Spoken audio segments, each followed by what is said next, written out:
চলতি মাসের শুরুতে বিভিন্ন দেশের আমদানিকৃত পণ্যে বাড়তি শুল্ক আরোপের ঘোষণা দিয়েছিলেন মার্কিন প্রেসিডেন্ট ডোনাল্ড ট্রাম্প। তবে মাত্র কয়েকদিনের মধ্যেই সে অবস্থানে পরিবর্তন আনলেন তিনি। শুক্রবার গভীর রাতে যুক্তরাষ্ট্রের কাস্টমস অ্যান্ড বর্ডার প্রোটেকশন কর্তৃপক্ষ নতুন একটি ট্যারিফ কোড তালিকা প্রকাশ করেছে, যেখানে জানানো হয়েছে ইলেকট্রনিক পণ্যে ট্রাম্প ঘোষিত 10% বাড়তি শুল্ক কার্যকর হবে না।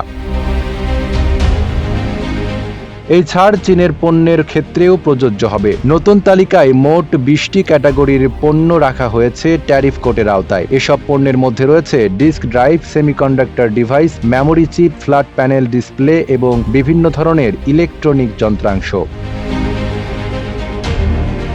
ফলে অ্যাপল, ডেল, মাইক্রোসফট সহ যুক্তরাষ্ট্রের প্রধান প্রযুক্তি কোম্পানিগুলো আগের মতোই চীনের তৈরি পণ্য আমদানি করতে পারবে বাড়তি শুল্ক ছাড়াই।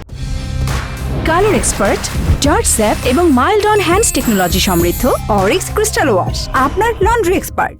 এই সিদ্ধান্ত 5 এপ্রিল থেকে কার্যকর হবে বলে জানানো হয়েছে। হোয়াইট হাউস এখনও হঠাৎ এই শুল্ক ছাড়ের কারণ ব্যাখ্যা না করলেও প্রেসিডেন্ট ট্রাম্প জানিয়েছেন এ বিষয়ে বিস্তারিত ঘোষণা আসবে আগামী সোমবার।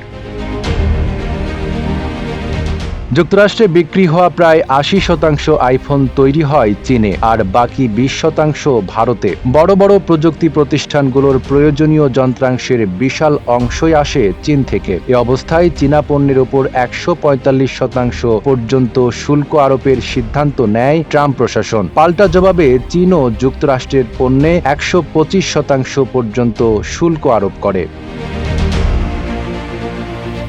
ইলেকট্রনিক পণ্যে শুল্ক ছাড়ের এই সিদ্ধান্তে অনেকটা স্বস্তি ফিরেছে মার্কিন টেক জায়ান্টগুলোর মধ্যে। ব্যবহারকারীরাও মনে করছেন এই ছাড়ের ফলে আইফোন সহ ইলেকট্রনিক পণ্যের সম্ভাব্য মূল্য বৃদ্ধি আপাতত বন্ধ করা সম্ভব হবে।